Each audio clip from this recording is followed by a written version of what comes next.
கிறிஸ்துவுக்குள்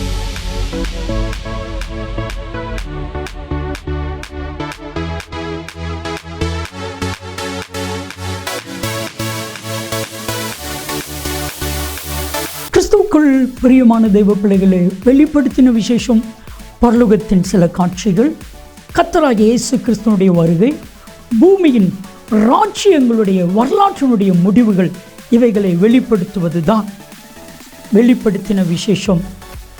இதனுடைய ஆசிரியர் அப்போஸ்தலனாகிய யோவான் பத்மத்துவில் சிறை கைதியாக இருக்கும் பொழுது கிரேக்க மொழியிலே எழுதப்பட்டது.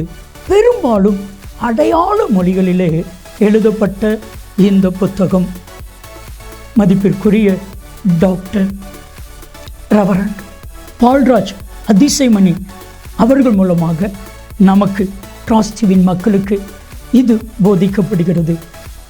தெய்வ மனிதர், தெய்வனால் பரிசுத்த ஆவியானவரால் வல்லமையாய் பயன்படுத்தப்படுகிற இவர்கள் கருக்கலான சத்தியங்களையும் ஆழமான உண்மைகளையும் மறைவான மறைப்பொருட்களையும் வெளிப்படுத்தி நமக்கு சொல்லி புரியக்கூடிய நல்ல தெய்வ மனிதர். தொடர்ந்து பாருங்கள். கர்த்தர் அன்பு பால்ராஜ் அவர்களை வல்லமையாய் பயன்படுத்தி வருகிறார். இந்த வெளிப்படுத்தின விசேஷம் உங்களுக்கு மிகுந்த பிரயோஜனமாக இருக்கும். கர்த்தர் உங்களை ஆசீர்வதிப்பா. ஆண்டவருடைய பிரசன்னத்தில் மீண்டுமாக உங்களுக்கு அணுகையில் அதிக மகிழ்ச்சி அடைகிறேன். இந்நாளிலும் உங்கள் மத்தியில் வந்து உறவு கொள்ளவும் ஆண்டவருடைய வசனத்தை பகிர்ந்து கொள்ளவும் தருணம் கொடுத்து ஆண்டவரை துதிப்பதோடு எனக்கு வாய்ப்பளித்த உங்களுக்கு என்னுடைய நன்றியை நான் தெரிவித்துக் கொள்கிறேன். வெளிப்படுத்தின விசேஷத்திலிருந்து இந்நாட்களிலே நாம் செய்திகளை படித்து தியானித்து வருகிறோம். முதலாம் அதிகாரத்திலேயே நாம் நிற்கிறோம். இன்னும் ஒரு சில செய்திகள் உண்டு. அதற்கு பிறகு அடுத்த அதிகாரத்திற்கு நாம் செல்லுவோம். இன்றைய நாளிலே நம்முடைய செய்தியின் தலைப்பு ஆண்டவருடைய அழகு. ஆண்டவருடைய அழகு. ஒரு குறிப்பிட்ட வசனங்களின் அடிப்படையிலே எந்த ஒரு காரியத்தையும் சரியாக முறையாக எண்ணக்கூடாது. வேதத்தின் மொத்த அதிகாரங்களையும் பார்த்து காரியங்களை புரிந்து கொண்டு இந்த கிறிஸ்தவ கொள்கைகளை நாம் வரையறுக்க வேண்டும். அவருக்கு அழகும் இல்லை, சௌந்தரியம் இல்லை என்று வேதம் சொல்கிறது. அப்போ ஆண்டவர் ரொம்ப அசிங்கமாக இருப்பாரோ என்று எண்ணக்கூடாது. இன்றைய நாளிலே நம்முடைய செய்தியின் தலைப்பு ஆண்டவருடைய அழகு. த scripture should interpret the scripture. வேத வாக்கியங்கள் நமக்கு விளக்கும். எனவே ஒரு சில வார்த்தைகளையோ வசனங்களையோ பிடித்துக்கொண்டு அதன் அடிப்படையில் ஒரு டாக்டரினை, ஒரு கிறிஸ்தவ கொள்கையை உருவாக்கக்கூடாது. சரியா? இப்போ ஆண்டவருடைய அழகை பாருங்கள். வெளிப்படுத்தின விசேஷம் முதலாம் அதிகாரம் 12ஆம் வசனம் முதலாக பார்க்கும் பொழுது சில வசனங்களை நான் வாசிக்கிறேன். நான் வாசிக்கும் பொழுது நான் வாசிக்க நீங்கள் என்னை பின்தொடர வேண்டும். You should follow me. Okay. வெளிப்படுத்தின விசேஷம் முதலாம் அதிகாரம் 12 முதல் நாம் பார்க்கும் பொழுது, அப்பொழுது என்னுடனே பேசின சத்தத்தை பார்க்க திரும்பினேன். சத்தத்தை எப்படி பார்ப்பது? சத்தத்தை கேட்கத்தான் முடியும். திரும்ப அந்த வசனம், அப்பொழுது என்னுடனே பேசின சத்தத்தை பார்க்க திரும்பினேன். பார்க்கன்னா அந்த சத்தத்தின் பின்னால் ஒரு ஆள் தத்துவம் இருக்கிறது என்பது பொருள். அந்த ஆள் ஆண்டவராகிய இயேசு கிறிஸ்து. பார்க்க திரும்பினேன். திரும்பின போது 7 பொன்குத்து விளக்குகளையும் என்று தொடர்ந்து வாசிக்கிறோம். அந்த 7 குத்து விளக்குகளின் மத்தியிலே நிலையங்கி தரித்து மார்பருகே பொற்கச்சை கட்டியிருந்த மனுஷகுமாரன் கொப்பானவரையும் கண்டேன். அவருடைய சிரசு மயிரும் வெண்பஞ்சை போலவும் உறைந்த மழையைப் போலவும் வெண்மையாயிருந்தது. அவருடைய கண்கள் அக்னி ஜுவாலையைப் போல் இருந்தது. அவருடைய பாதங்கள் உலைக்களத்தில் காய்ந்த பிரகாசமான வெண்கலம் போல் இருந்தது. அவருடைய சத்தம் பெருவெள்ளத்து இறைச்சலைப் போல் இருந்தது. தமது வலது கரத்தில் 7 நட்சத்திரங்களை ஏந்தி கொண்டிருந்தார். அவர் வாயிலிருந்து இருபுறமும் கருக்குள்ள பட்டயம் புறப்பட்டது. அவருடைய முகம் வல்லமையாய் பிரசங்கிக்கிற சூரியனைப் போல இருந்தது. அவரை நான் கண்டபோது செத்தவனைப் போல அவருடைய பாதத்தில் விழுந்தேன் என்று சொல்லி தொடர்ந்து நான் வாசிக்கிறோம். ஆண்டவருடைய அழகின் அம்சங்கள் என்று பார்க்கும் பொழுது நான் வாசிக்கிட்ட பாகத்தில் 10 காரியங்களை நாம் பார்த்தோமே. 10 காரியங்களை பார்த்தோம். நீங்கள் அதை மார்ஜினிலே 1, 2, 3 போடலாமா? போட்டால் நம் இந்த செய்திகளை தொடர்பாக தியானிப்பது நமக்கு நலமாக இருக்கும். உங்களுடைய சொந்த வேதாகமமாக இருந்தால் இந்த அதிகாரத்தின் மார்ஜினிலே நான் சொல்லக்கூடிய குறிப்பிடக்கூடிய 10 காரியங்களை நாம் பார்ப்போம். ஒருவேளை 10 காரியங்களையும் இன்றைய ஒரே நாளிலே நாம் பார்க்க முடியாது. அப்படி பார்க்க முடியவில்லை என்றால் இன்றைக்கு பாதியையும் அடுத்த தடவை நாம் சந்திக்கும் பொழுது மீதியையும் நாம் பார்ப்போம். சரியா? 1, 2, 3 எண்ணுவோமா? வெளிப்படுத்தின விசேஷம் 1ஆம் அதிகாரம் 12 முதல். அப்பொழுது என்னுடனே பேசின சத்தத்தை பார்க்க திரும்பினேன். திரும்பின போது 1, 7 பொன்குத்து விளக்குகளையும் அந்த 7 குத்து விளக்குகளின் மத்தியிலே நிலையங்கி தரித்து 2 நிலையங்கி, மார்பருகே பொற்கச்சை, 3வதாக பொற்கச்சை கட்டியிருந்த, 4வதாக மனுஷகுமாரனுக்கு ஒப்பானவரையும் கண்டேன். 5, அவருடைய சிரசு மயிரும் வெண்பஞ்சை போலவும் உறைந்த மலையைப் போலவும் வெண்மையாக இருந்தது. 6, அவருடைய கண்கள் அக்கினி ஜுவாலையைப் போல் இருந்தது. 7, அவருடைய பாதங்கள் வெண்கலத்தில் காய்ந்த பிரகாசமான வெண்கலம் போல் இருந்தது. 8, அவருடைய சத்தம் பெருவெள்ளத்து இரைச்சலைப் போல் இருந்தது. 9, தமது வலது கரத்திலே 7 நட்சத்திரங்களை ஏந்தி கொண்டிருந்தார். 10, அவர் வாயிலிருந்து இருபுறமும் கருக்குள்ள பட்டயம் புறப்பட்டது. அவருடைய முகம் வல்லமையை பிரகாசிக்கிற சூரியனைப் போல் இருந்தது என்று சொல்லி 10 அல்லது அதற்கு மேற்பட்ட காரியங்களை, அழகின் அம்சங்களை நாம் பார்க்கிறோம். ஒவ்வொன்றாக பார்ப்போமா? ஆண்டவர் எப்படி இருக்கிறார் என்று நாம் பார்க்க இருக்கிறோம். ஒரு நாளிலே ஆண்டவர் சித்தமான வேளையிலே இந்த உலகத்திலிருந்து நாம் கடந்து சென்று நியாயமெல்லாம் விசாரிக்கப்பட்டு நியாய தீர்ப்பு நாளுக்கு பிறகு ஆண்டவருடைய பிரசன்னத்தை நாம் பார்க்க போகிறோம். அதற்கு முன்பாக ஒரு கிளிம்ஸு, அதற்கு முன்பாக ஒரு சிறு பார்வை அவருடைய தோற்றத்தை குறித்து வேதம் சொல்லக்கூடிய காரியங்களை நாம் பார்க்க போகிறோம். ஐயா, ஆண்டவரை பார்க்கறதுக்கு ரொம்ப ஆசையாக இருக்குய்யா. யார் யாருக்கெல்லாமோ கர்த்தர் தரிசனம் கொடுத்துருக்கிறாரு, எனக்கு தரிசனம் கொடுக்கணுமே ஐயா, அதற்காக ஜெபம் பண்ணிக்கிடுங்க ஐயா. இல்லையே, நாம் தரிசித்து நடவாமல் விசுவாசித்து நடக்கிறோம் என்றல்லவா வேதம் சொல்கிறது. கண்டு விசுவாசிக்கிறவனை விட காணாமல் விசுவாசிக்கிறவன் பாக்கியவான் என்றல்லவா கர்த்தர் கற்பித்தார். கண்டாச்சுன்னா விசுவாசிக்க வேண்டிய தேவையே இல்லையே, அதான் கண்டாச்ச. கண்டு விசுவாசிக்கிறவனை விட காணாமல் விசுவாசிக்கிறவன் பாக்கியவான். சரியா? அப்போ இருந்து பார்ப்போம். 10 11 காரியங்கள் இங்கே சொல்லப்பட்டிருக்கின்றன. ஒவ்வொன்றா பார்ப்போமா? முதலாவதாக 7 பொன்குத்து விளக்குகளையும் அந்த 7 குத்து விளக்குகளின் மத்தியிலே என்று முதலாவதாக பார்க்கிறோம். 7 பொன்குத்து விளக்குகளின் மத்தியிலே என்று சொல்லி வாசிக்கிறோம். குத்து விளக்குகளின் மத்தியிலே உலாவி வரக்கூடிய ஆண்டவர் என்று சொல்லி அவரை குறித்து பார்க்கிறோம். 7 பொன்குத்து விளக்குகள் என்று சொல்லும் பொழுது 7 என்ற வார்த்தைக்கு 2 அர்த்தங்கள். ஒன்று எண்ணிக்கையின்படி அர்த்தம், இன்னொன்று ஆவிக்குரிய அர்த்தம். எண்ணிக்கையின்படி என்ன? 7 குத்து விளக்குகள், 7 சபைகள். சின்ன ஆசியாவில் ஏசியா மைனர் 7 சபைகள். 1ஆம் அதிகாரம் 11ஆம் வசனத்திலே, 2ஆம் 3ஆம் அதிகாரம் அவற்றிற்கு கொடுக்கப்பட்ட நிருபங்களிலே இந்த 7 சபைகளை குறித்து நாம் பார்க்கிறோம். எபேசு, சிமிர்னா, பெர்கமு, தியத்தீரா, சர்தை, பிலதெல்பியா, லவோதிக்கியா, 7 சபைகள். பின்ன 7 என்றால் எல்லாம் பூரணம் என்றெல்லாம் அர்த்தம். எனவே எல்லா சபைகளிலும் உலாவி வரக்கூடிய ஆவியானவர், உலாவி வரக்கூடிய ஆண்டவர் என்று சொல்லியும் நாம் பொருள் கொள்ளலாம். எல்லா தரப்பட்ட சபைகளிலும் ஆண்டவர் உலாவி வருகிறார். அவரே இந்த 7 சபைகளின் மத்தியிலே என்று வாசிக்கிறோமே. அப்போ சபையிலே நடுநாயகராக விளங்குகிறவர் ஆண்டவராகிய தெய்வம் என்று சொல்லி அவரை குறித்து பார்க்கிறோம். சபைக்கு தலைவர் போதகர் அல்ல, சீனியர் பாஸ்டர் அல்ல, இந்த சபையை ஸ்தாபித்தவர் அல்ல. அவர் தான் ஐயா எங்களை கூட்டி சேர்த்தார், அவரும் அல்ல. ரட்சிக்கப்படுகிறவர்களே கர்த்தர் சபையிலே அனுதினமும் கூட்டி சேர்க்கிறார் என்று சொல்லி அப்போஸ்தலர் 2ஆம் அதிகாரம் 47ஆம் வசனத்திலே நாம் பார்க்கிறோம்.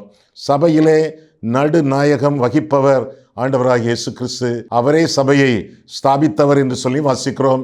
ஆக திருச்சபையின் நடுநாயகர் ஆண்டவராகிய இயேசு கிறிஸ்து, அவரே முக்கியம் வாய்ந்தவர், அவரே மகிமைப்படத்தக்கவர் என்னெல்லாம் சொல்லி அவரை குறித்து வேதத்திலே வாசிக்கிறோம். எல்லா சபைகளிலும் உலாவி வரக்கூடிய ஆண்டவர், எல்லா சபைகளிலும் நடந்து வரக்கூடிய ஆவியானவர். பொருள் என்ன? எல்லா சபைகளையும் மேற்பார்வை செய்யக்கூடியவர், ஆராய்ந்து அறிகிறவர்.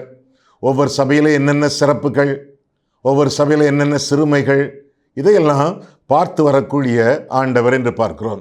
நல்லது நடக்குதாங்க, பாராட்டுகள்.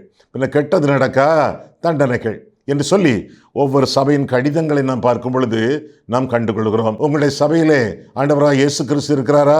பிதா உண்டா? குமாரன் உண்டா? பரிசுத்த ஆவியானவர் உண்டா? யோசிக்கீங்களோ? உண்டு. கடைசியிலே போதகர் உங்களுக்கு அப்படித்தானே ஆசீர்வாதம் கொடுப்பார்கள். நம்முடைய கர்த்தராகிய இயேசு கிறிஸ்துவின் கிருபையும் பிதாவாகிய தேவனுடைய அன்பும் பரிசுத்தாவியானவருடைய ஐக்கியமும் என்று தானே சொல்லுவார். நம்மோடு இருப்பதாக இருக்கிறார், இருப்பார். ஆக திருத்துவ தெய்வம் நம்முடைய திருச்சபையில் வாசம் பண்ணுகிறார் என்று சொல்லி வேதம் நமக்கு கற்றுக் கொடுக்கிறது. நம்முடைய சபையிலே ஆண்டவர் ஆராதிக்கப்படத்தக்கவர், நடந்து வருகிறவர், உலாவிக் கொண்டிருக்கிறவர், மேற்பார்வை அளிக்கிறவர் என்று சொல்லி வேதம் நமக்கு கற்றுக் கொடுக்கிறது. ஒருவேளை சபையை போதகரோ உபதேசியாரோ அல்லது எந்த விதமான ஒரு ஊழியரோ சபை சரியாக கவனிக்கவில்லை என்றாலும் ஆண்டவராகிய தெய்வம் நம்முடைய சபையை பார்த்து கொண்டே இருக்கிறார் என்று சொல்லி வேதம் நமக்கு தெளிவாக கற்றுக் கொடுக்கிறது. குத்து விளக்கின் மத்தியிலே கர்த்தர். முதலாவதாக நாம் அதை குறித்து பார்த்தோம். இரண்டாவதாக அதே வசனத்தை பார்க்கும் பொழுது 13 குத்து விளக்குகளின் மத்தியிலே நிலையங்கி தரித்து என்று வாசிக்கிறோம். நிலையங்கி தரித்தவர் என்று சொல்லி அந்த பகுதியிலே நான் வாசிக்கிறோம். நிலையங்கினா கழுத்திலிருந்து கரண்டை வரை, கால் வரை, கால்பாதம் வரை அங்கி தரித்தவர் என்று சொல்லி அவரை குறித்து நாம் பார்க்கிறோம். இந்த நிலையங்கி தரிக்கிறவர்கள் மனுஷிகமாக பார்க்க போனால் 3 பேர் முக்கியமாக தரிக்கிறார்கள். மற்றவர்களும் தரிக்கலாம். 3 பேர் முக்கியமாக தரிக்கிறார்கள் இஸ்ரவேல் மக்கள் மத்தியிலே. ஒன்று ராஜாக்கள், அடுத்தது ஆசாரியர்கள், அடுத்தது தீர்க்கதரிசிகள். இந்த மூவரும் நிலையங்கி தரித்து ஆண்டவருக்கு ஊழியம் செய்யக்கூடியவர்கள் என்று சொல்லி வேதம் சொல்கிறது. அது மட்டுமல்ல, இஸ்ரவேலரின் வரலாறும் சொல்கிறது. யாரெல்லாம் இந்த மூவர்? 1 ராஜாக்கள், அரசர்கள். 2 ஆசாரியர்கள். 3வதாக ஆண்டவருடைய செய்தியை சொல்லக்கூடியவர்கள், தீர்க்கதரிசிகள். அரசர்கள், ஆசாரியர்கள், ஆண்டவருடைய தீர்க்கதரிசிகள். இந்த அங்கியை இந்த மூவரும் தரித்து கொள்கிறார்கள். அரசர்கள், அவருடைய வேலை என்ன? ஆளுகை செய்யக்கூடியவர்கள், அரசாண்டு வழிநடத்தக்கூடியவர்கள், தேவனுடைய ஆளுகையை திருச்சபையிலே சொல்லி அவருடைய ஆளுகையின் அடிப்படையிலே சபையை நடத்துகிறவர்கள். சபையானது ஆண்டவரால் ஆளப்பட வேண்டும், ஆளுகை செய்யப்பட வேண்டும். திருச்சபை தேவனால் ஆளப்படும் பொழுது அந்த திருச்சபை ஆசீர்வதிக்கப்படும் என்று சொல்லி நாம் தெளிவாக அறிந்து கொள்ள வேண்டும். ஆளுகை செய்யக்கூடிய ஆண்டவர். ஆமாம், நம்முடைய சபையை ஆள்வது யார்? ஆண்டவரா அல்லது ஆயர்களா? யார் ஆண்டு கொண்டிருக்கிறார்கள்? ஆண்டவர் ஆள வேண்டும். ஆண்டவர் ஆள வேண்டும் என்றால் அர்த்தம் என்ன? ஆண்டவருடைய வசனத்தின்படி திருச்சபையின் காரியங்கள் செய்யப்பட வேண்டும். வசனத்தில் இடம் இல்லை என்றால், வசனத்தில் ஆதாரம் இல்லை என்றால் எந்த ஒரு காரியமும் ஆராதனைக்குள்ளே வரலாகாது. ஆளுகை செய்யக்கூடிய ஆண்டவர் அவருடைய ஆளுகையின் அடிப்படையிலே, அவருடைய உத்தரவின் அடிப்படையிலே, அவருடைய சொல்லுக்கு கீழ்ப்படிந்து திருச்சபையின் காரியங்கள் நடக்க வேண்டும் என்று சொல்லி வேதம் நமக்கு கற்றுக் கொடுக்கிறது. இரண்டாவதாக ஆசாரியர்கள் ஆராதனை செய்யக்கூடியவர்கள், ஆராதனையில் உள்ள எல்லா காரியங்களுக்கும் பொறுப்பாளர்கள் ஆசாரியர்கள். ஆசாரியனுடைய வாயிலே, உதடுகளிலே ஜனங்கள் வேதத்தை தேடுவார்களே என்று சொல்லி வேதத்திலே வாசிக்கிறோம். ஆராதனை என்பது சாதாரணமான ஆராதனை அல்ல. வேதம் அவருடைய கையிலே, வாயிலே இருக்க வேண்டும். வேத வசனத்திற்கு சீக்கிரமாக பஞ்சம் வரப்போகிறது என்று சொல்லி வேதம் சொல்கிறது. பஞ்சம் வந்தாச்சு என்று நான் கருதுகிறேன். பல வருஷங்களுக்கு முன்னாலேயே ஆசாரியர்களாக அழைக்கப்பட்டவர்கள், ஆண்டவருடைய ஆராதனை நடத்த கடமைப்பட்டவர்கள் வேதத்திலே வல்லவர்களாக இருக்க வேண்டும். ஆசாரிய உதடுகளிலே ஜனங்கள் வேதத்தை தேடுவார்கள். கர்த்தருடைய ஊழியக்காரன் போதக சமர்த்தனாக இருக்க வேண்டும் என்று தீமோத்தேயுவுக்கு பவுல் எழுதுவதாக வேதத்தில் வாசிக்கிறோம். எப்படி? வேதம் உங்களுடைய சபையிலே உண்டா? சும்மா ஊறுகாய் மாதிரி அல்லது மருந்துக்கு ஒரு வசனத்தை சொல்லிவிட்டு கதை அளக்கிறீர்களா? உங்களுடைய ஆராதனையில் இருக்கிறவர்கள் உங்களை விட படித்தவர்கள் தெரியுமா? எத்தனை BA, எத்தனை MA, எத்தனை MBA, எத்தனை BE, எத்தனை டாக்டர் பட்டம். You should cater to their spiritual needs. அவர்களுடைய ஆவிக்குரிய தேவைகளை பூர்த்தி செய்யக்கூடிய ஆசாரியர்களாக, போதகர்களாக நீங்கள் இருக்க வேண்டும். கண்ட கதைகளையும் அங்கே விட்டு ஊரை ஏமாற்றக்கூடாது. ஏற்கனவே சொன்னேன், உங்களை விட படித்தவர்கள், வேதத்தை ஆராய்கிறவர்கள். இப்பொழுது நம்முடைய திருச்சபை மக்களுக்கு ஆராதனை மட்டுமல்ல, நிறைய காரியங்கள். டிவி இருக்கிறது, புத்தகங்கள் இருக்கின்றன, யூடியூப் இருக்கிறது, பல செய்தியாளர்கள் ஆங்காங்கே வந்து சொல்லி செல்கிறார்கள். இவர்களை ஃபோன் பண்ணி கேட்கிறார்கள், இந்த வசனத்துக்கு அர்த்தம் என்ன கேட்கிறார்கள். வேத வல்லுநர்களாக திருச்சபை மக்கள் இருக்கும் பொழுது ஆசாரியர்கள் நீங்கள், ஆண்டவருடைய போதகர்கள், ஆண்டவருடைய போதகத்தை பிரதிபலிக்கிறவர்கள் எவ்வளவாக வசனத்தை கையாள வேண்டும். ஆராதனையின் சிறப்பு வேதம்தான். வேதத்தின் அடிப்படையிலே சபை வளர்ச்சி மட்டுமல்ல, வேத வசனங்கள் திருச்சபையிலே ஆராதனைகளிலே அதிகமாக உச்சரிக்கப்பட்டு விளக்கங்கள் கொடுக்கப்பட்டு அவர்களை நடைமுறை பயிற்சிக்கு கொண்டு வர வேண்டும். எனவே வேத வசனத்தை நீங்கள் கற்றுக் கொடுங்கள். நீங்கள் கற்றுக் கொடுத்தாலும் சரி, போதகம் பண்ணினாலும் சரி, ஒரு செய்தியை கொடுக்கும் பொழுது 3 காரியங்களை மனதில் வையுங்கள். ஒன்றே பிரேயர், ஜபம். ஜபத்தில் தரித்திருங்கள். ஆண்டவரே, நான் என்ன சொல்ல சித்தமாக இருக்கிறேன். பவுல் கேட்டான், ஆண்டவரே, நான் என்ன செய்ய சித்தமாக இருக்கிறீர். அதே கேள்வி கொஞ்சம் வித்தியாசமாக, என்ன சொல்ல சித்தமாக இருக்கிறீர் என்று சொல்லி ஆண்டவரிடமிருந்து வேதத்தின் வாயிலாக செய்தி எடுத்துக்கொள்ளுங்கள். என்ன ஆண்டவர் சொல்லுகிறார்? சும்மா ரேமா ரேமா என்று சொல்லி கதை அளக்காதீர்கள். மக்கள் முட்டாள்கள் அல்ல.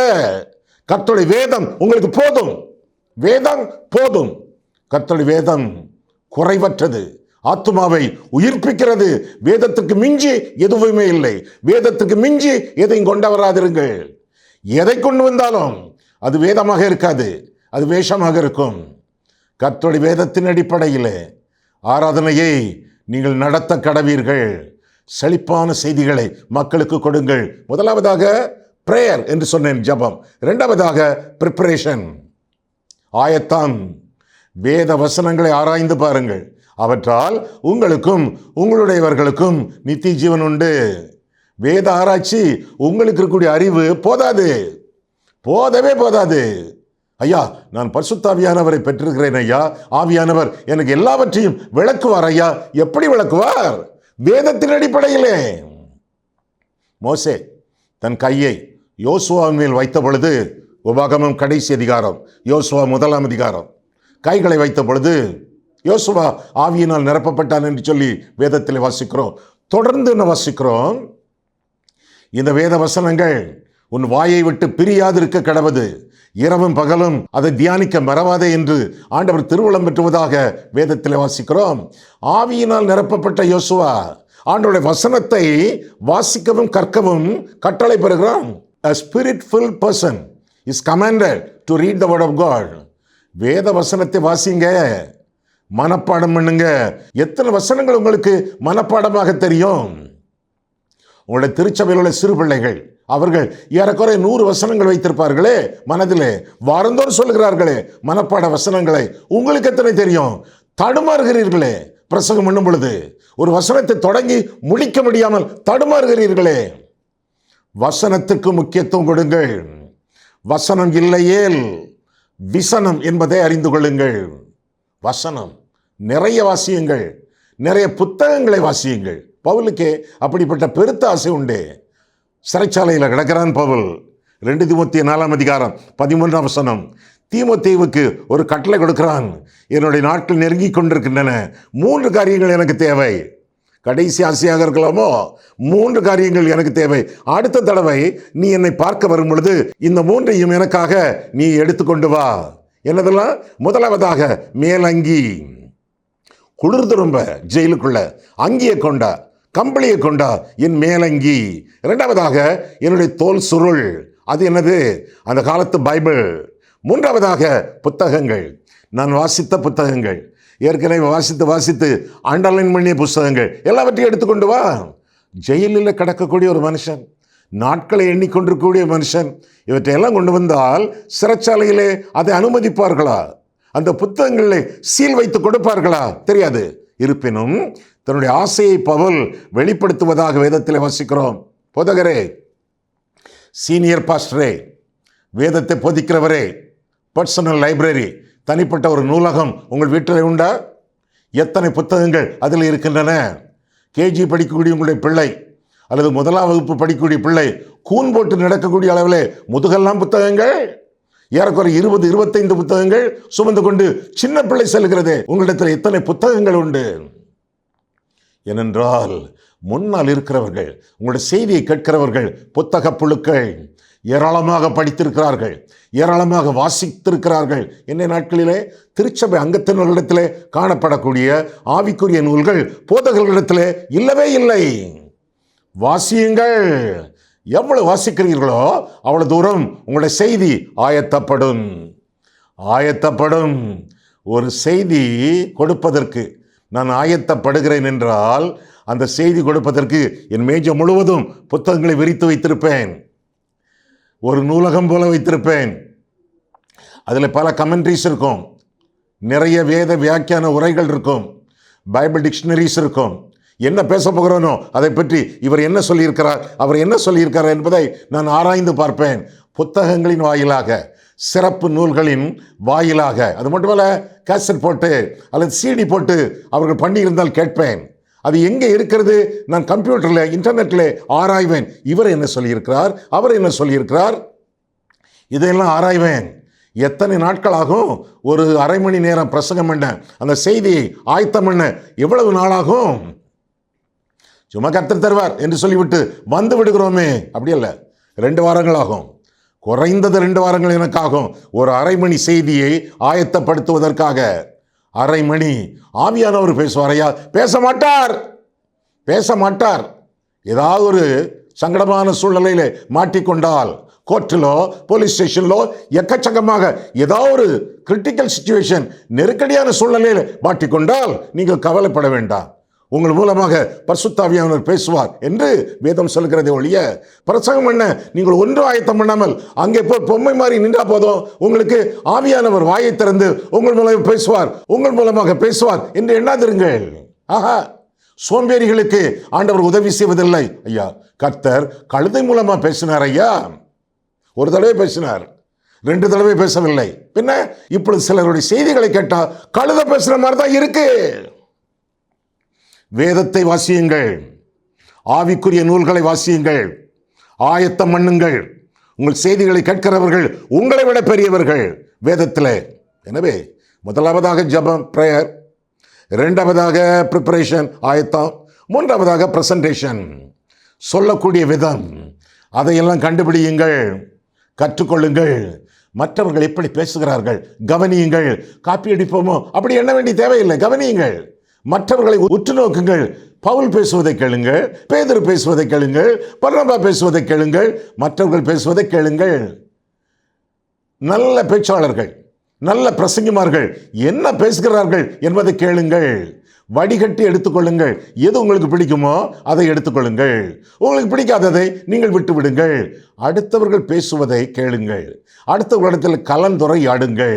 ஏனென்றால் சொல்லக்கூடிய விதம் ரொம்ப முக்கியம். இப்போ சொற்பொழிவுகள், பட்டிமன்றங்கள், இதெல்லாம் நீங்கள் கேட்கிறீர்களே டிவியிலே அவ்வப்போது, அவைகள் எவ்வளவு சிறப்பாக இருக்கின்றன.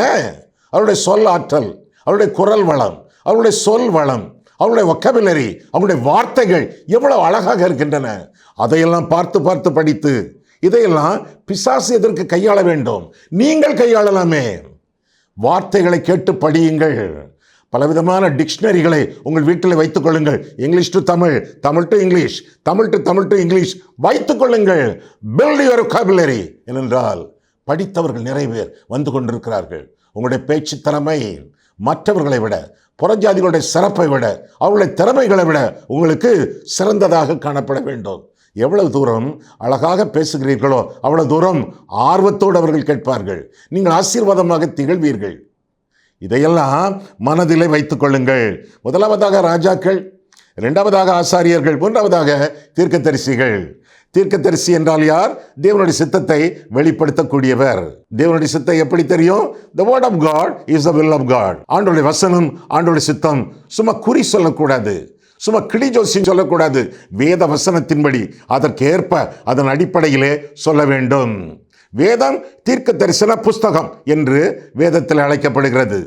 வெளிப்படுத்தும் விசேஷம் கடைசி 3 வசனங்களிலே தீர்க்க தரிசனம் சொல்லுகிறவன் விசுவாச பிரமாணத்திற்கு ஏற்ப சொல்ல கடவன்.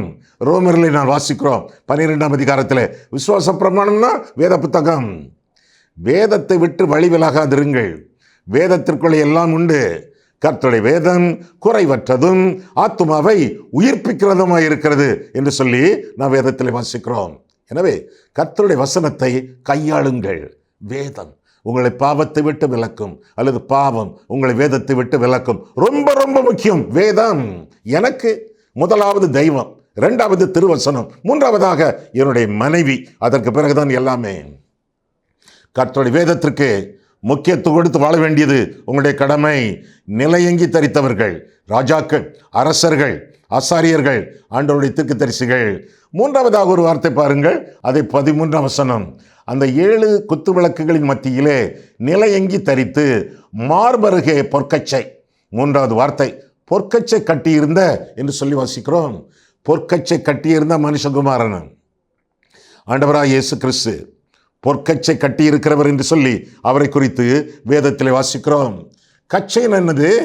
இந்த கருப்பு கயிறு போதகர்கள்லாம், மெயின்லைன் சர்ச் பாஸ்டர்ஸ்லாம் ஒரு கயிறு கட்டியிருப்பாங்களே, அதுதான் கருப்பு கயிறு அல்லது வெள்ளை கயிறு அல்லது ஊதா கயிறு. எதுக்கு? இந்த கச்சை என்பது எதை குறிப்பிடுகிறது என்றால், எபேசியர் 6ஆம் அதிகாரம் 14ஆம் வசனத்தை பார்க்கும் பொழுது சத்தியம். ஆண்டவருடைய வசனம் மீண்டும் மீண்டும் சத்தியம் என்று சொல்லி அந்த பகுதியில் நான் வாசிக்கிறோம். யோவான் 14:6 வாசிக்கிறோம், நானே வழியும் சத்தியமும் ஜீவனுமாய் இருக்கிறேன். ஏறக்குறைய இப்போ நீங்கள் கட்டியிருக்கீங்களா பெல்ட்டு, அதே தான். எதற்கு பெல்ட்டு? ஆடைகள் அவிழ்ந்து விடக்கூடாது, அதற்காக. நிர்வாணம் காணப்படக்கூடாது, அலங்கோலம் தெரியக்கூடாது. இருக கட்டி இருக்கக்கூடிய கச்சை, மானங்காக்கக்கூடிய கச்சை. உங்களுடைய வாழ்க்கையிலே மானங்காக்கக்கூடிய மனிதர்களாக வாழ வேண்டியது உங்களுடைய கடமையாகும். அதற்கு அடிப்படை என்ன? சத்தியம். ஆண்டவராகிய தெய்வம் சத்தியம். சத்தியம் என்ற வார்த்தைக்கு வேதத்தில் குறைந்தது 3 விதமான அர்த்தங்கள் உண்டு. 1 சத்திய வேதம், 2 சத்திய ஆவி, ஆவியானவர், 3 சத்திய குமாரன், திருக்குமாரன் இயேசு கிறிஸ்து. நானே வழியும் சத்தியமும் ஜீவனுமாய் இருக்கிறேன். சத்தியம் என்ற கச்சை, உங்களுடைய கச்சையிலே ஆவிக்குரிய நடத்துதல் இருக்க வேண்டும், ஆண்டவருடைய வசனம் இருக்க வேண்டும், ஆண்டவராக இயேசு கிறிஸ்துவின் சொற்கள் இருக்க வேண்டும். இதெல்லாம் சேர்ந்து சத்தியம். இந்த சத்தியம் உங்களுடைய அறையிலே இருக்க வேண்டும். உங்களை காக்கத்தக்கதாக இந்த சத்தியம் என்ற கச்சை உங்களுடைய வாழ்க்கையிலே பாவிக்கப்பட வேண்டும் என்று சொல்லி வேதம் சொல்கிறது. இன்னொரு காரியம், 4வதாக என்று பார்க்கும் பொழுது, 4வதாக மனுஷகுமாரன் பவனவரையும் கண்டேன் என்று பார்க்கிறோம். மீண்டும் அந்த வசனம் 13. அந்த 7 குத்து விளக்குகளின் மத்தியிலே நிலையங்கி தரித்து மார்பருகே பொற்கச்சை கட்டியிருந்த மனுஷகுமாரன் கொப்பானவரையும் கண்டேன். மனுஷகுமாரன் ஆண்டவராக இயேசு கிறிஸ்து தேவன், தேவகுமாரன். எப்படி தேவன்? ஆதியிலே வார்த்தை இருந்தது, இயேசு. அந்த வார்த்தை தேவனிடத்தில் இருந்தது, சரி. அந்த வார்த்தை தேவனாய் இருந்தது. 1 தீமோத்தேயு 3ஆம் அதிகாரம் 16ஆம் வசனத்திலே தேவன் மாம்சத்தில் வெளிப்பட்டார் என்று வாசிக்கிறோம். மாம்சத்தில் வெளிப்பட்ட தேவன் யாரு? ஆண்டவராக இயேசு கிறிஸ்து. இவர் மேலான தேவன், ரோமர் 9:6. இவர் மகா தேவன், தீத்து 2:13. இவர் மெய்யான தேவன், 1 யோவான் 5:20. தேவன் இயேசு கிறிஸ்து. அதே வேளையிலே தேவகுமாரன். தேவகுமாரன் என்ன அர்த்தம்? தேவனை பிரதிபலிக்கிறவர்னு அர்த்தம், தேவனை வெளிப்படுத்துகிறவர்னு அர்த்தம். யோவான் 1:18 என்ன வாசிக்கிறோம்? தேவனை ஒருவனும் ஒரு காலம் கண்டதில்லை, ஏனென்றால் அவர் அக்கினிமயமானவர். நம்முடைய தேவன் பட்சிக்கிற அக்கினியானவர், உன்னத ஒளிகளிலே வாசம் பண்ணுகிறவர். எனவே தேவனை ஒருவனும் ஒரு காலம் கண்டதில்லை. ஆனால் மாம்சத்தில் வந்த இயேசு கிறிஸ்து அவரை வெளிப்படுத்துகிறார். அவருடைய குமாரனாகிய இயேசு கிறிஸ்து அவரை வெளிப்படுத்துகிறார். தேவனை பார்க்க முடியாது. தேவனை பார்க்கணுமா?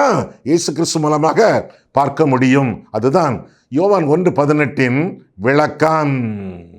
மனதில் வைத்துக் கொள்ளுங்கள். அப்போ மனுஷகுமாரன் என்ன அர்த்தம்?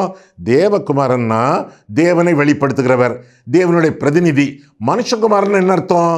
மனுஷரை வெளிப்படுத்துகிறவர், மனுஷீகத்தை வெளிப்படுத்துகிறவர், மனிதர்களுடைய பிரதிநிதி. மனிதர்களுடைய பிரதிநிதி. மனுக்குலத்திற்காக, மனுஷருக்காக இந்த உலகத்திலே ஆண்டவர் வந்தார். தேவகுமாரன் மனுஷகுமாரனாக வந்தார். எதற்காக? மனித குமாரர்களெல்லாம் தேவகுமாரர்களாக மாறத்தக்கதாக தேவகுமாரன் மனுஷகுமாரன் ஆனார். The son of God became son of man in order that the sons of men could become sons of God. தேவகுமாரன் மனுஷகுமாரன் ஆனார். எதற்காக? மனித குமாரர்கள் எல்லாம் தேவகுமாரர்களாக மாறத்தக்கதாக. மாறுவோமா? யோவான் 1:12-13. அவருடைய நாமத்தின் மேல் விசுவாசம் உள்ளவர்களாய் அவரை ஏற்றுக்கொண்டவர்கள் எத்தனை பேர்களோ அத்தனை பேர்களும் தேவனுடைய பிள்ளைகளாகும்படி, தேவனுடைய குமாரராகும்படி என்று சொல்லி யோவான் 1:12-13 வாசிக்கிறோம். பிள்ளைகளாகும்படி அதிகாரம் கொடுத்தார். அவர்கள் இரத்தத்தினாலாவது மாம்ச சித்தத்தினாலாவது பிறவாமல் தேவனால் பிறந்தவர்கள் என்று சொல்லி வேதம் நமக்கு தெளிவாக கற்றுக் கொடுக்கிறது.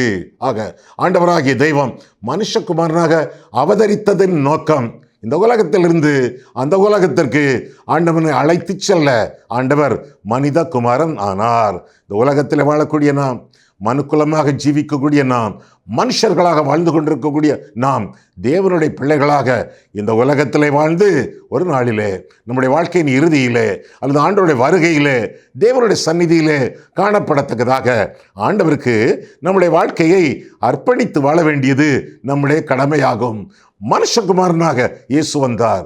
ஊழியம் கொள்ளும்படி வராமல் ஊழியம் செய்யும்படி அநேகருக்காக தம்முடைய ஜீவனை கொடுக்கத்தக்கதாக ஆண்டவர் இந்த உலகத்திலே மனுஷகுமாரனாக வந்தார் என்று சொல்லி மார்க் 10:45 வாசிக்கிறோம். எதற்கு? தேவகுமாரர்களாக மாறத்தக்கதாக, தம்முடைய ஜீவனை நமக்கு கொடுக்கத்தக்கதாக இந்த உலகத்திலே வந்தார். சரி, இதுவரை நாம் 4 காரியங்களை பார்த்திருக்கிறோம். எப்படி? குத்து விளக்கின் மத்தியிலே உலாவக்கூடியவர், 2வதாக நிலையங்கி தரித்தவர், 3வதாக பொற்கச்சை அணிந்தவர், 4வதாக மனுஷகுமாரன். இந்த ஆண்டவர் எவ்வளவு நல்ல ஆண்டவர், எவ்வளவு அழகுள்ளவர், எவ்வளவு பூரண சௌந்தரியம் உள்ளவர். அவரை இருதயத்தில் இரட்சகராக ஏற்றுக்கொள்வதற்கு என்ன தயக்கம்?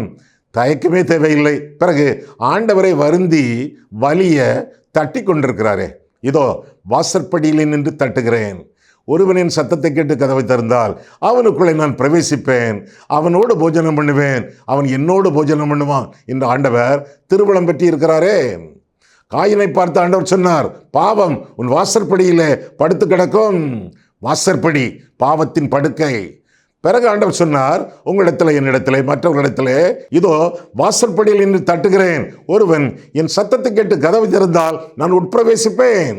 வாசற்படியில் நின்று தட்டுகிறார். இருதயத்தை திறக்கும் பொழுது இயேசு உள்ளே. இன்னொரு வாசற்படி, யாக்கோபு 5:9 இதோ வாசற்படியிலே நியாயாதிபதி நிற்கிறார். நண்பராக தட்டுகிறவர் ஏற்றுக்கொள்ளும் பொழுது, நியாயாதிபதியாக தட்டும் பொழுது கவலைப்பட வேண்டிய தேவையில்லை, ஏற்றுக்கொண்டாரே. எனவே நண்பராக ஏற்றுக்கொள்ளும் பொழுது நியாயாதிபதியாக வரப்போகிறாரே. இந்த வையகத்தை நடுத்தீர்க்க, உங்களை தீர்க்க, என்னை தீர்க்க அந்த சமயத்திலே நடுக்கமே வராது, கவலையே வராது, களிப்புத்தான் வரும். எனவே வாசற்படியிலே நின்று தட்டும் ஆண்டவரை இருதயத்தில் வாசம் பண்ண ஏற்றுக்கொள்ளும் பொழுது வாழ்க்கை பிரயோஜனமாக இருக்கும், பிரகாசமாக இருக்கும், பயனுள்ளதாக இருக்கும். கர்த்தர் உங்களை ஆசீர்வதிப்பாராக. கண்களை மூடுவோம், கர்த்தரை பார்ப்போம். அன்புள்ள ஆண்டவரே, உம்முடைய வசனங்களை ஆராயவும் எங்கள் வாழ்க்கையை ஆராயவும் உம்முடைய சமூகத்தில் எங்களை வரவழைத்தீர். அதற்காக ஸ்தோத்திரம் சுவாமி. ஆண்டவரே, உம்முடைய அழகின் சில அம்சங்களை இன்றைய நாளிலே தியானிக்க எங்களுக்கு கிருபை கொடுத்தீர். அதற்காக நன்றி செலுத்துகிறோம் சுவாமி. குத்து விளக்கின் மத்தியிலே, திருச்சபையின் மத்தியிலே, எங்கள் மத்தியிலே உலாவி வரக்கூடிய ஆண்டவரே, எங்களை மேற்பார்வை பார்க்கக்கூடிய ஆண்டவரே, எங்களை கண்காணிக்கும் ஆண்டவரே, உம்முடைய பார்வையிலே நாங்கள் பரிசுத்தவான்களாக ஜீவிக்கத்தக்கதாக எங்களை நீர் ஆசீர்வதியும். நிலையங்கி தரித்து எங்கள் மத்தியிலே நிலைவரமாக வாசம் பண்ணுகிறீரே கர்த்தாவே. உம்முடைய ஆளுகையை ஏற்றுக்கொண்டு உமக்கு அடுத்த ஆராதனைகளை ஆசரித்து, அது மட்டுமல்ல உம்முடைய தீர்க்கதரிசிகளாகவே உம்முடைய திருவுள சித்தத்தை உலகத்திற்கு சொல்லத்தக்கதாக அறிக்கை செய்யக்கூடிய விசுவாசிகளாக இந்த உலகத்தில் நாங்கள் வாழ அருள் செய்யும். அது மட்டுமல்ல ஆண்டவரே, பொற்கச்சை என்னும் சத்தியத்தை இடையிலே இடுப்பிலே கட்டி கொண்டிருக்கிறீரே கர்த்தாவே. எங்களுடைய வாழ்க்கையிலே கூட சத்திய வசனங்களுக்கு கீழ்ப்படிந்து சுத்தவான்களாக நாங்கள் ஜீவிக்க நீர் எங்களை ஆசீர்வதியும். மனுஷகுமாரனாக இந்த உலகத்தில் வந்தவரே, நாங்கள் எல்லோருமே தேவகுமாரர்களாக மாறத்தக்கதாக சித்தங்கொண்டு பாவிகளாகிய எங்களை ரட்சிக்க இந்த பூமியிலே நீர் அவதரித்தீரே. உம்முடைய நோக்கத்தை நாங்கள் நிறைவேற்றத்தக்கதாக எங்கள் பாவங்களிலிருந்து மனம் திரும்பி சிலுவையிலே நீர் முடித்து வைத்த ரட்சிப்பை விசுவாசத்தோடு எங்களுடைய வாழ்க்கையிலே சொந்தமாக்கி கொண்டு உமக்கு மகிமையாக, உமக்கு மகிழ்ச்சியாக நாங்கள் வாழ நீர் எங்களுக்கு அனுக்கிரகம் செய்யும். இயேசு கிறிஸ்துவின் நாமத்தில் ஜெபிக்கிறோம் பிதாவே. ஆமென்.